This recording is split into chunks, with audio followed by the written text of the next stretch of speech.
Humanity loves to assume that progress is permanent. But if we woke up tomorrow at day zero, a complete restart from scratch, would we actually build something better the second time around? Or would we just slowly recreate the exact same problems? It's a fair question, because despite all our advancements, human behavior today looks strangely ancient. We carry around devices vastly more powerful than the computers that ran the 1960s space race, and we use them to argue with strangers and consume algorithmic outrage for hours. That contradiction matters. History tells us that civilization is far less stable than we like to think. Even massive, sophisticated empires that spanned over 1,000 years eventually collapsed into ruins. Take the Bronze Age collapse around 1200 BCE.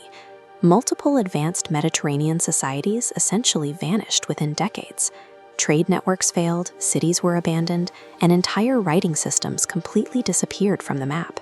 It shows us that extreme technological advancement doesn't guarantee permanence. Complex societies can, and do, fail surprisingly fast. And if a rapid collapse happened today, our situation is far more precarious than ancient societies. We don't rely on individual survival skills anymore. We depend entirely on highly interconnected, deeply fragile global supply chains. Take the smartphone in your pocket. Building just one requires raw minerals, global logistics fleets, highly specialized semiconductor manufacturing, and the combined labor of thousands of people across multiple continents. No single human being actually knows how to build one from scratch. We recently got a preview of how fast those highly specialized links can snap. During the peak of the COVID-19 pandemic, massive cascading delays rippled through our global logistics networks. Those bottlenecks eventually delayed over 90% of the world's shipping containers. Within days, that resulted in empty supermarket shelves and halted factory lines around the globe. That breakdown caused massive microchip shortages worldwide for years. And that happened during a crisis that was significantly smaller than a full-scale civilizational collapse. Modern civilization only works because billions of us cooperate blindly inside extremely fragile systems. If those systems drop offline, we are instantly back to zero. If our physical infrastructure vanishes, we are left only with our biological, psychological hardware. But there's a serious problem with that hardware. Evolutionary psychologists point out that the human brain evolved primarily to handle small tribal groups, navigate social hierarchies, and react to immediate physical threats. It did not evolve to process thousands of simultaneous inputs from social media, or handle artificial intelligence, or manage the existential dread of nuclear weapons. Because our ancient psychological wiring is completely mismatched for the environment we've built, we remain incredibly vulnerable to emotional manipulation. We actually don't even need a hypothetical global restart to see how humans handle unchecked power. The creation of the internet already gave us the ultimate stress test. It offered us the utopian promise of instant global communication. But humanity almost immediately filled huge parts of it with tribalism, attention warfare, and conspiracy theories.